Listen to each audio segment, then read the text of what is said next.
For 400 million years, the most successful predators have needed the same fearsome piece of equipment, a remarkable set of jaws. In life's endless struggle, predators evolve, the defenses of prey evolve in response, and then the predators evolve again. It's a vicious story of kill and be killed, of escape and capture. The story of Jaws.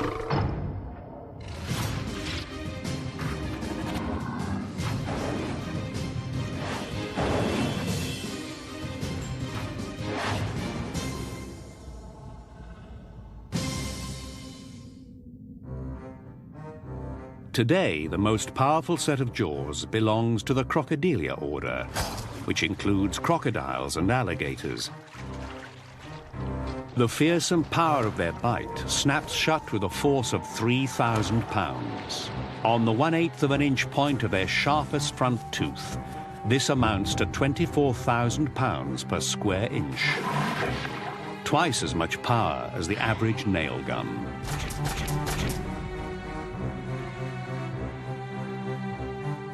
The crocodile can feed on animals as large as water buffalo and wildebeest.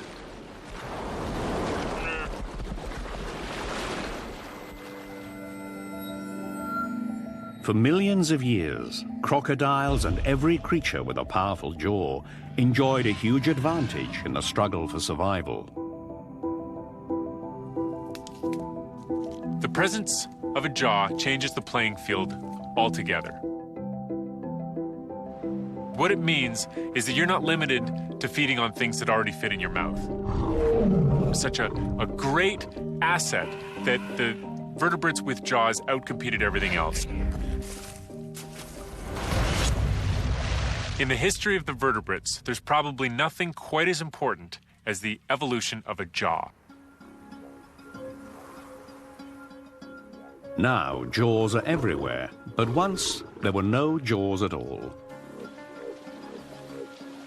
How could one anatomical feature, a simple muscled hinge, drive so much of evolution? Literally shaping many of the animals that we see today. The answers go back to the first bite.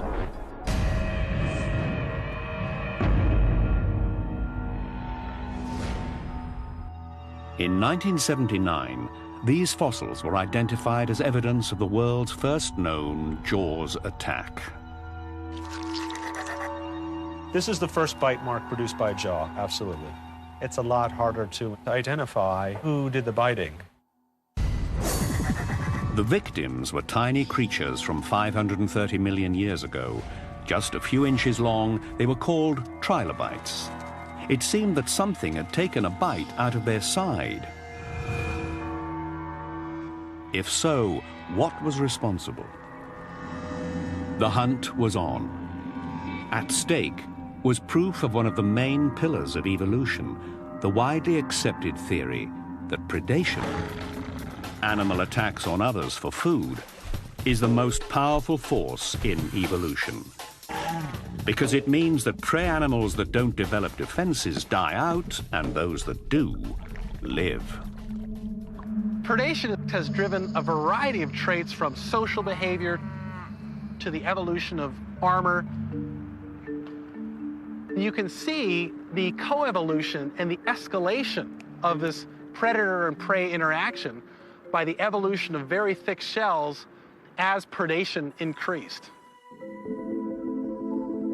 But if predation was the driver of evolution in the Cambrian period, who or what were the predators that attacked and fed on the trilobites? In 1981, scientists began to unravel this mystery when they pieced together 4 fossils, thought for 70 years to be 4 different animals.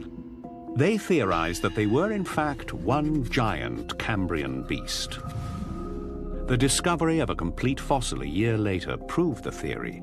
They called it Anomalocaris, the strange shrimp.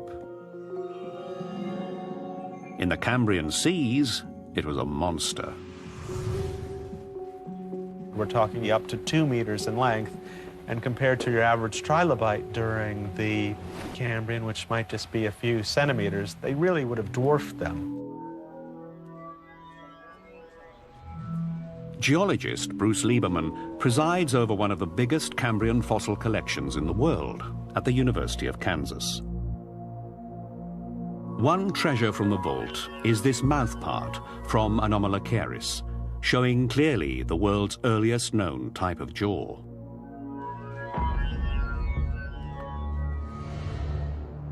It's almost like one of those pineapple slices that you'd get in a can. It's sort of a circle, and inside there's a smaller circle where the hole for the mouth is. And around that inner circle, there are these little jagged things like teeth. The strange jaw couldn't close all the way, but it could tighten and clamp down like a nutcracker. Had it bitten a trilobite? Lauren Babcock's team at Ohio State University looked for a match. They found it. We discovered that the sizes and the shapes of the bite marks matched exactly the size and the shape of the mouth parts of Anomalocaridids.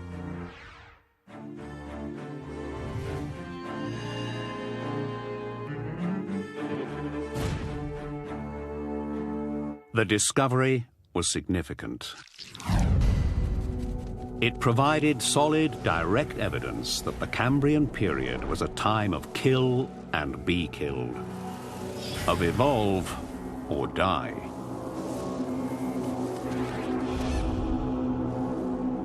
So it's clear sort of smoking gun of a predator-prey interaction, and that's rare in the fossil record.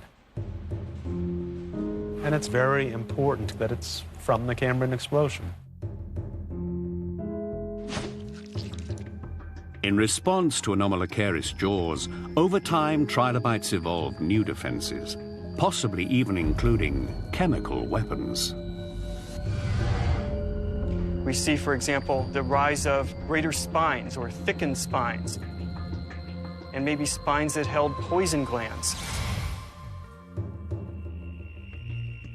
And this is really the first clear and convincing evidence that predation was a driving force in evolution, even from the very beginning of the Paleozoic era. Anomalocaris had everything going for it.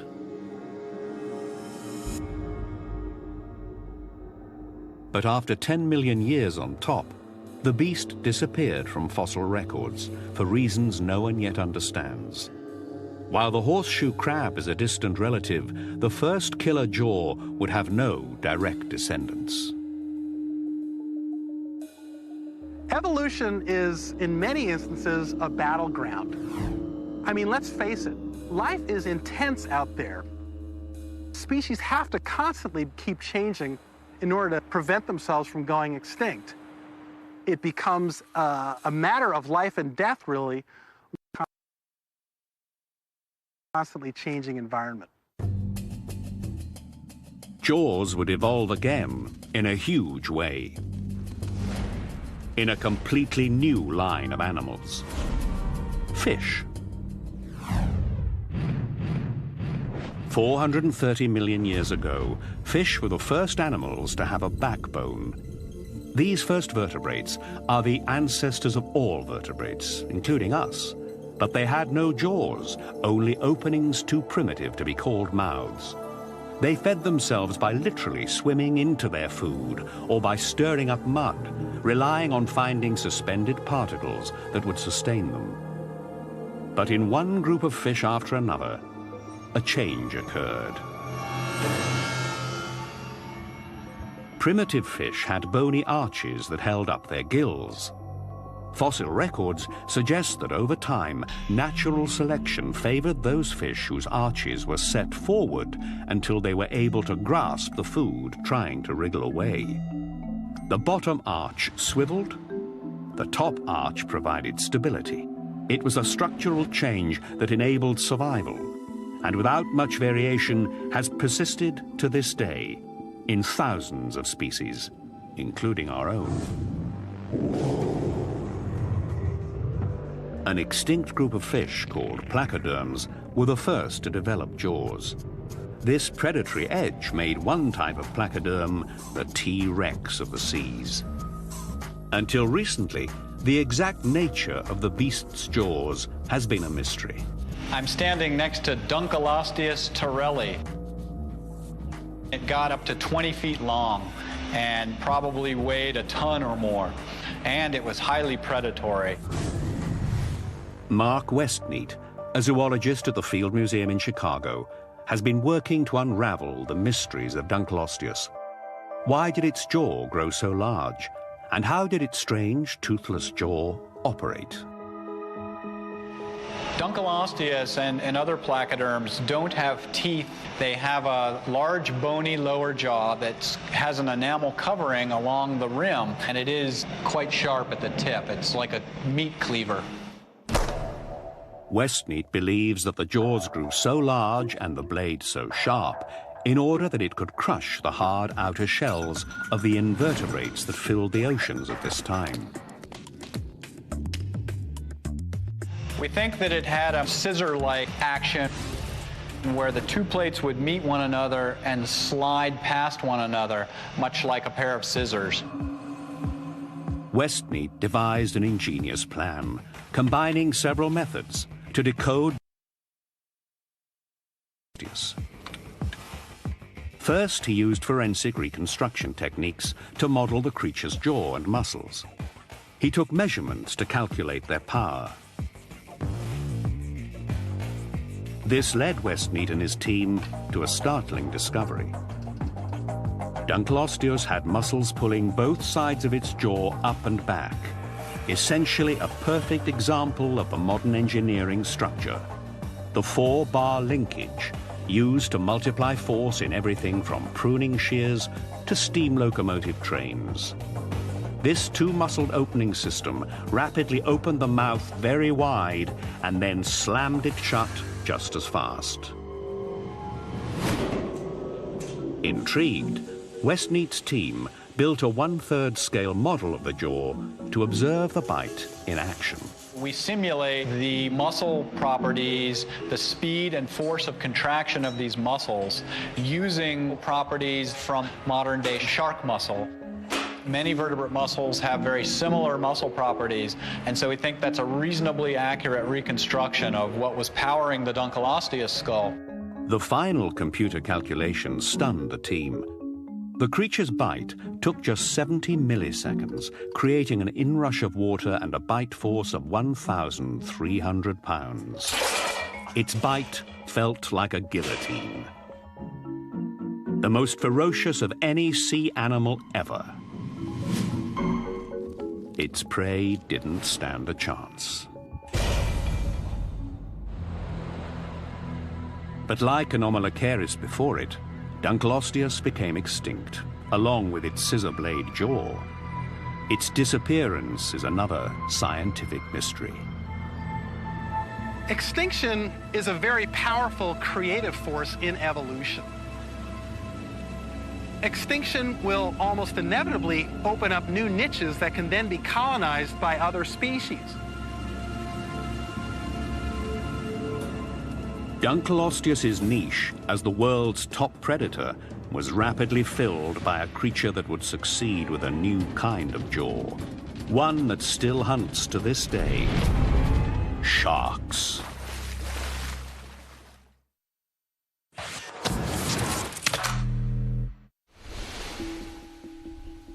"350 million years ago, Dunkleosteus, the fish with the most powerful bite of all time, disappeared from fossil records. But sharks soon rose to take its place as the top predator.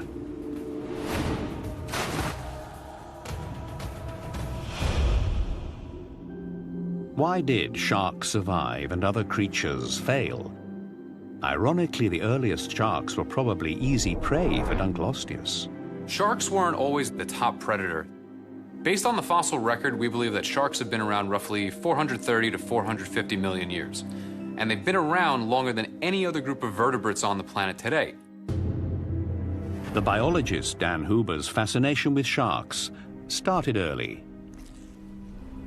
When I was about 8 years old, a relative of mine was attacked by a shark while surfing off the east coast of Florida. And it just caused this tremendous curiosity in me, and I grew up hanging out by the shark tank at the New York Aquarium. In the hunt for clues as to why the shark survived, Dan Huber set out to make the first detailed scientific measurements of a shark's bite. Instead of using a potentially dangerous live specimen, Huber managed to get the head of a dead sand tiger shark that had got tangled up in a fishing line.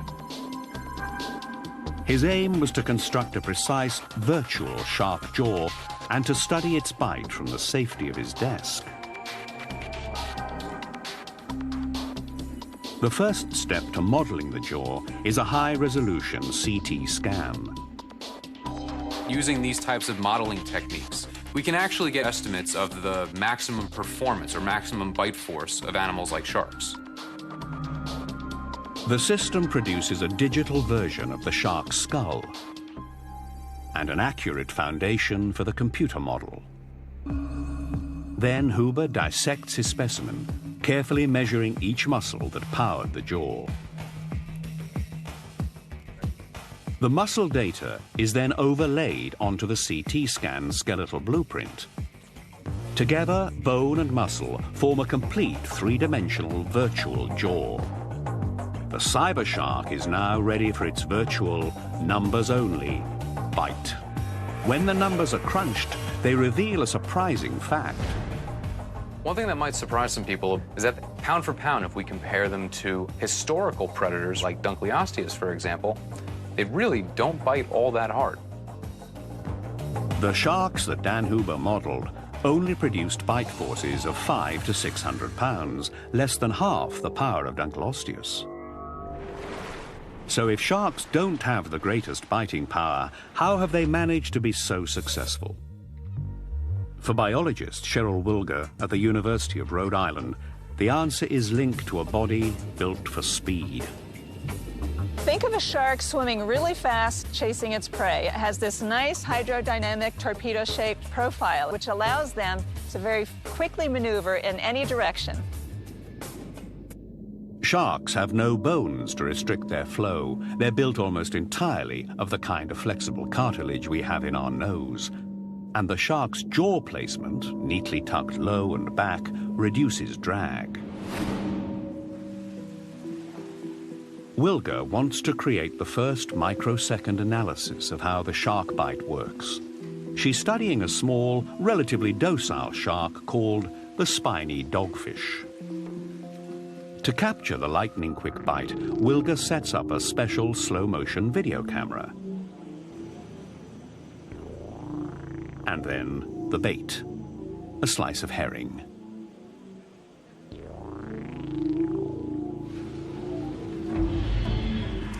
She took it.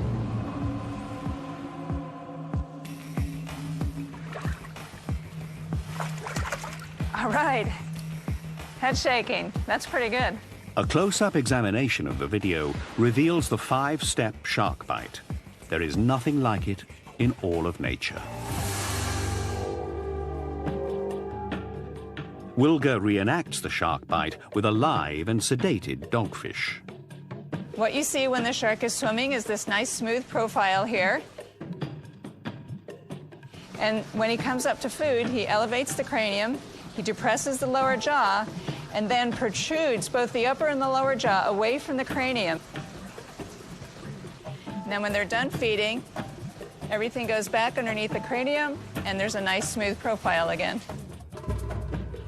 And all this happens in 50 to 70 milliseconds. The scientists call it jaw protrusion. It gives the shark a small but important advantage. You can equate this to, say, a sprint race. If the shark can thrust out its jaws just that much further to grab the prey, he's the winner by far. Just that little bit makes a huge difference. Sharks were fast. Shark jaws could reach out, and sharks evolved teeth, perfectly suited to their task. Back in the day, sharks had small, tiny ice pick-like teeth, more for grasping than anything else. But as several different groups evolved, teeth became bigger, but more importantly, it's the shape of the teeth. If you have a big triangle-shaped tooth that's serrated like a steak knife, it's easy to jab a steak knife into the prey.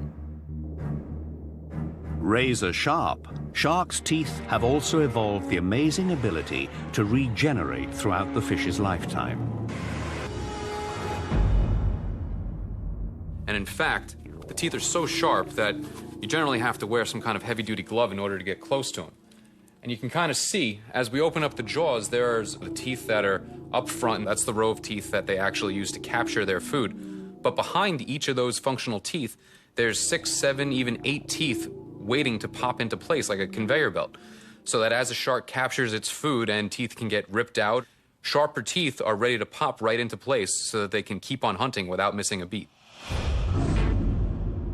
By any measure, one of the most successful life forms of all time, the shark, has remained the top predator of the seas for over 300 million years, its jaws unrivaled. But successful evolution is about the right tools for the right environment.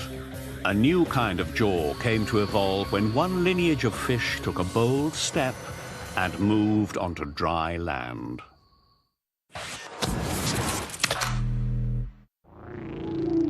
"300 million years after the shark became the top predator of the seas, T-Rex assumed the same title on land. But the T-Rex jaw was not descended from sharks. So how did it happen? How did T-Rex get its bite?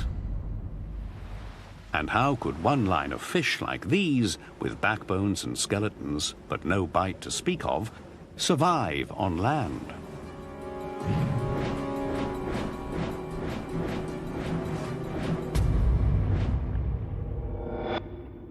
So the early fish were living in shallow water. Competition was probably intense for food. If you can gain food in new ways, that's always an advantage. Harvard biologists Charles Marshall and Molly Markey study the strange transitional creatures that lived in shallow water 370 million years ago. They were fish, but they seemed to be evolving into the world's first reptiles. They had fins with fin tails on them. They had gills. And then their fins started to take on structures that enabled them to support their bodies on the bottom. And so it looks like they were beginning to locomote on the bottom using their proto-limbs. Marshall's research reveals that these limbed creatures, called tetrapods, evolved jaws that were also more reptile than fish. This computer simulation, based on fossil skull measurements, shows the early tetrapod jaw in action. They're biting, not sucking, which is really interesting. Fish, for the most part, suck. Because water is very viscous, it supports the food particles well. They open mouths rapidly, which pulls a column of water with the food in it into their mouths. It's possible these guys were acquiring food in a new way, which required biting in the water.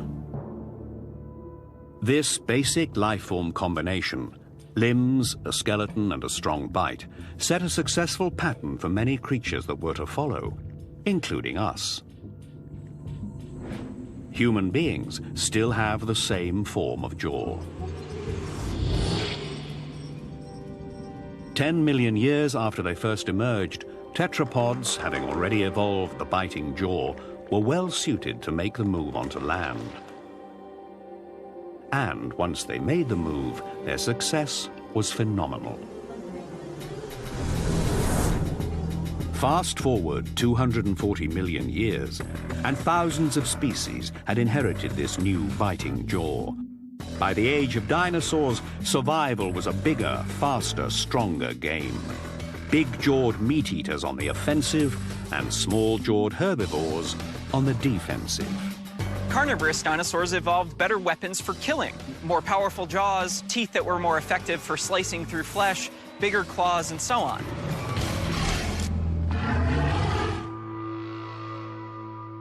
Herbivorous dinosaurs evolved defenses against carnivorous dinosaurs. Gigantic sizes, horns, spikes, or armor. In many ways, the age of dinosaurs can be thought of as an evolutionary arms race. T-Rex certainly looks like the most ferocious jawbiter of all time. A typical T-Rex jawbone was 6 foot long, stuffed with up to 50 long, curved teeth at any one time. Like sharks, if those teeth broke off, T-Rex just grew them back. But a rising scientific theory claims that T-Rex was really a wimp, whose arms were too short, legs were too slow, and eyes were too weak to bring down moving animals. A few paleontologists have argued that Tyrannosaurus rex was a scavenger rather than a hunter. These scientists envision Tyrannosaurus rex not as the fierce hunter that we all grew up with, but rather wandering across the landscape, sniffing out dead carcasses, something like a 10,000-pound vulture.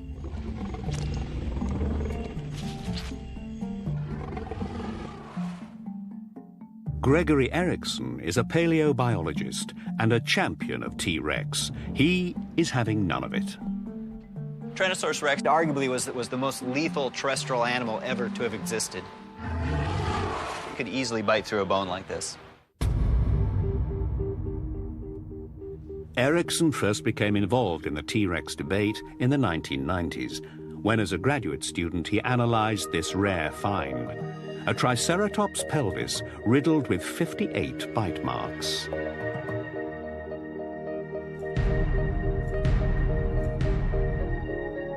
By matching casts of the indents to fossilized T-Rex teeth, he identified T-Rex as having eaten the pelvis. At first glance, the bite marks seemed to support the scavenger theory. T-Rex clearly took its time with this meal, nibbling the meat off the bone. But Erickson saw a chance to use the bite marks to establish a minimum bite force for T-Rex, and to prove that T-Rex's teeth could do more than just scratch a bone. The teeth of Tyrannosaurus rex really stand out among dinosaur teeth. This animal had the largest teeth of any dinosaur. This is the root, this is the crown. So over half of this tooth was actually usable by this animal. So we have 6 inches of tooth that they could work with. And they had a very interesting profile to them, reminiscent of, say, a steak knife or something like that. They even have the serrations on the front and the back. But this really isn't like a steak knife. If you look down at the end of the tooth, you see that it is much more rounded. It's shaped more like a railroad spike or a lethal banana even.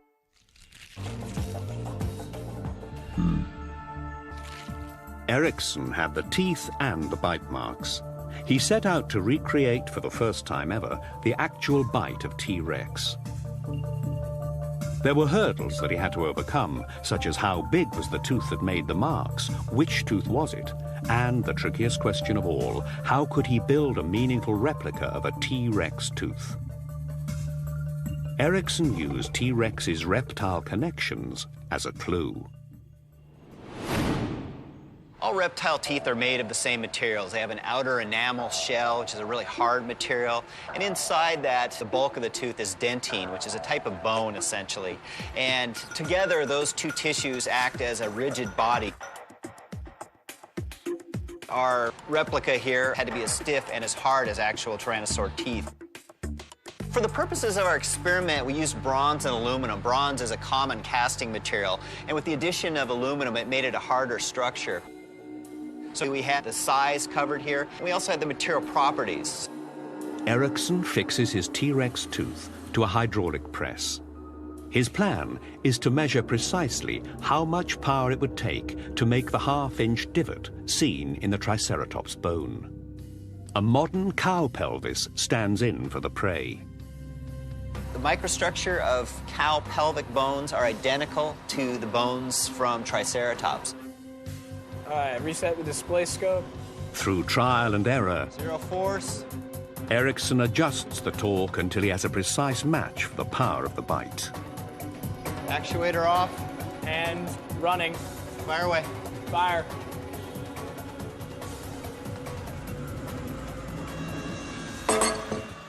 Jeez. Punched right through it, Paul. Man, you wouldn't want to get bitten by that. How much force, Paul? About 3,000 pounds. 3,000 pounds. Using the average from many trials, Ericsson's result was 3,400 pounds of bite force. This matches today's crocodiles for the most powerful jaws on Earth, and that was just the beginning. Probably both sides of the dentition were engaged when this animal was biting too, so it's probably twice that much, which would put tyrannosaurs as having bite forces at approximately twice that of a large alligator today. It doesn't mean the tyrannosaur was biting at full force. I suspect that tyrannosaurs could generate bite forces perhaps 3, 4, 5 times greater. Ericsson's work doesn't prove that T-Rex didn't occasionally scavenge, but it does show that this ferocious giant clearly had all the tools for the job of top predator.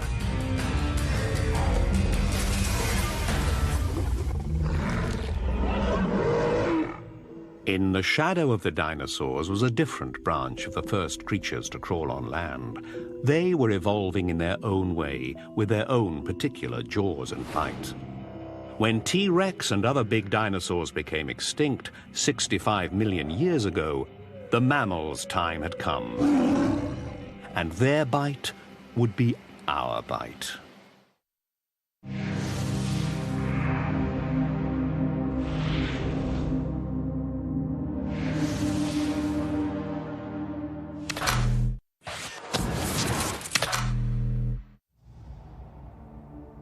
"65 million years ago, the dinosaur world order collapsed, most probably because of a cataclysmic asteroid impact. Millions of species vanished from Earth in an event scientists call the Cretaceous Tertiary, or KT extinction. For tiny mammals, KT was the best thing that could have happened. Mammals had lived alongside dinosaurs for over 160 million years, but had almost always remained small. After the KT extinction, it was like an ecological release for mammals. Suddenly, they found themselves in a world with many open niches, and anytime there's an open niche, some organism will evolve to exploit it. That's what mammals did, and that's why we're standing here today. The dinosaur's demise left room for a new predator to take the top position, and mammals equipped with a new kind of jaw would exploit the niche. The key to their success was specialized teeth. But there's an important difference between the teeth of dinosaurs and the teeth of mammals. Dinosaur teeth are all peg-like and they all look the same. Within a mouth, they just all look like a bunch of pegs. But mammal teeth look different in different parts of the mouth. Today, the mammal jaw has evolved to include teeth that can extract the maximum amount of nutrition from many kinds of food. Incisors at the front for cutting and nibbling the food. Premolars set behind to tear it apart. Molars at the back that compact against each other to grind the food down into digestible bits. And the killer teeth, canines, whose name derives from carnivora, the meat eaters. The canines are used to grab onto prey and hold them. So for obvious reasons, canines are much bigger in predatory mammals than they are in other animals. Now, the biggest canines that ever existed were on Smilodon, the saber-toothed cat.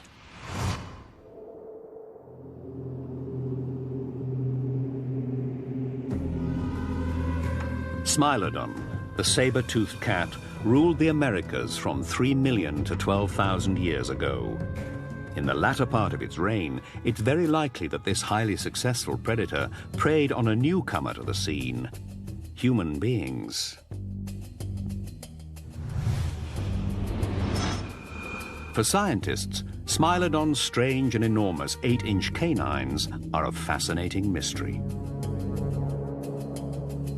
Why did these big cats evolve such extreme jaws? This is what the anatomist Frank Mendel wanted to find out. Animals don't develop structures without presumably some use for them. And so the question is, what did they do with them that would make it worth evolving in this direction? Mendel devised the first ever practical experiment designed to answer the question, How did Smilodon kill? He first headed to Texas to study Smilodon's relatives at a big cat sanctuary. These are the closest living analogs we have for Smilodon. Lions and tigers with 3.5-inch canines are no saber-tooths, but Mendel believes that their techniques for killing would help him get closer to solving the mystery of Smilodon's bite. Modern-day big cats bring down very large prey, sometimes 5-6 times bigger than themselves. And they use their claws and teeth to pull themselves up until they can get a bite on the throat. And then they clamp down on the throat. Surprisingly, the lion's bite force is relatively mild. Often the lion's chokehold doesn't even break the skin. Scientists assume that big cats strangle their victims. But Mendel has a different idea. My concept is that they are squeezing on the arteries, which cause these animals to pass out in 3 to 5 seconds, applying a sleeper hold in effect. The cat must then hold that for 3 to 5 minutes to deprive the animal's brain of oxygen, and so the animal's now brain dead, and it won't fight with or give the cat any grief. One problem for the lion is that whilst holding on for 5 minutes, the scent of the kill alerts nearby scavengers to fresh food. If you're there with a bunch of other predators, crocodiles, hyenas, other cats, then those animals will come, if they can, and take it. Smilodon's bite force was even less than the lion, so a 5-minute death grip was unlikely. And evidence in fossil records suggests that these big teeth could break off in a protracted battle with enormous Ice Age prey. So how did Smilodon manage to dominate life in the Americas for nearly 3 million years? Mendel is about to find out, bringing Smilodon's killer jaws to life. Okay, we're going to take this articulator. A tractor stands in for Smilodon's body. Get this up on the tractor here. And helps position the big cat's jaw correctly. The jaws were made from a cast from a real specimen.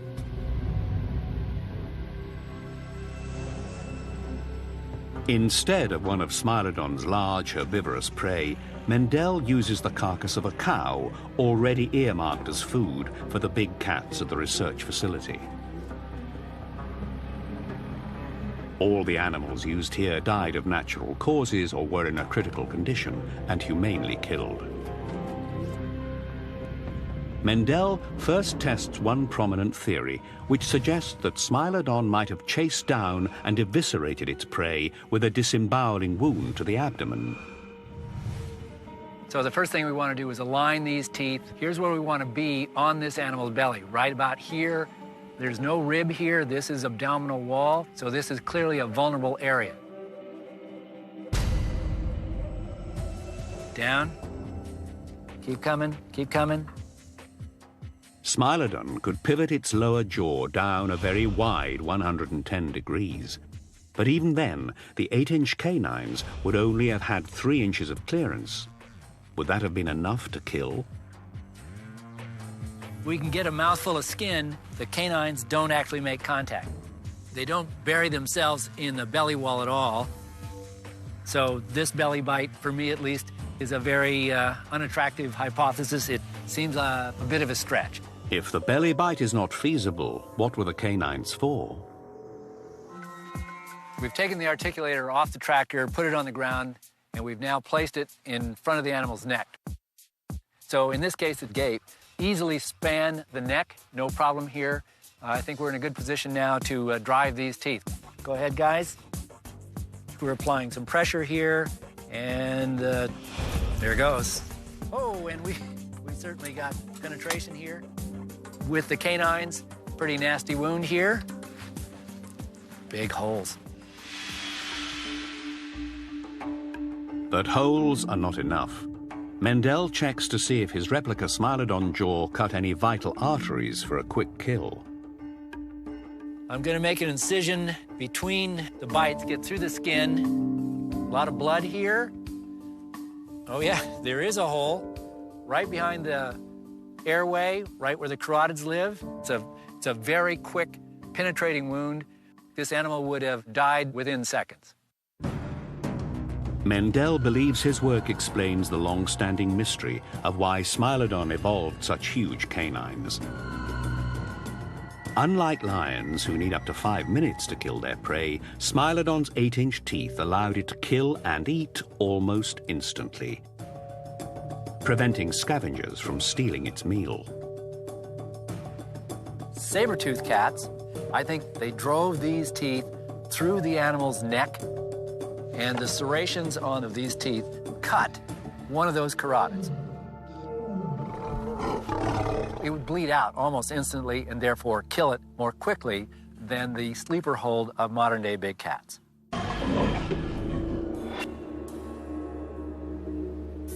Smilodon became extinct at the end of the Ice Age 12,000 years ago, perhaps due to the sudden change in the climate, or perhaps because early human hunters outwitted them for prey. As the new top predators, humans were fearsome, but their jaws were puny. How have humans succeeded with jaws that are so small that even our primate cousins have bigger bites? Humans are anatomical wimps. Compared to a chimpanzee, we are weaklings. Scott McGraw is an evolutionary anatomist who studies primates and the extinct relatives of humans, hominids.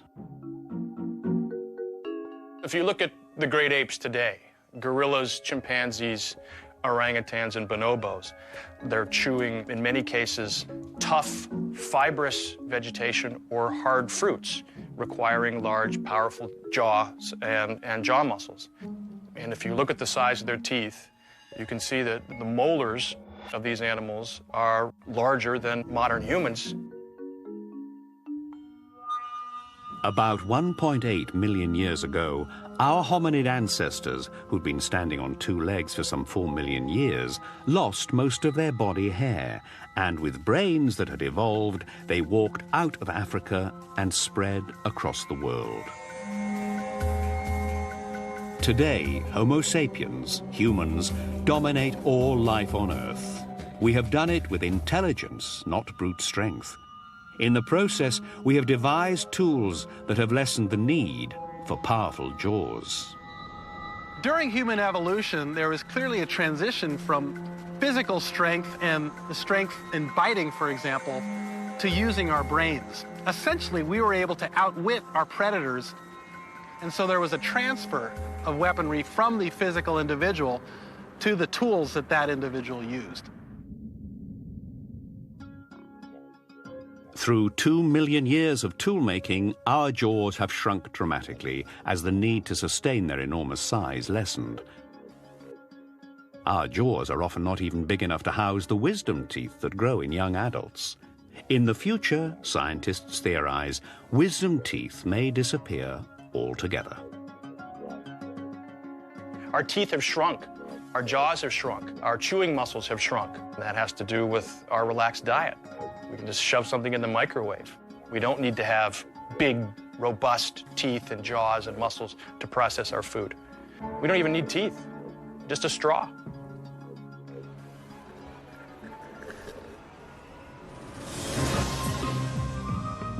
For 500 million years, many of those that enjoyed the accolade top predator also had the strongest bite.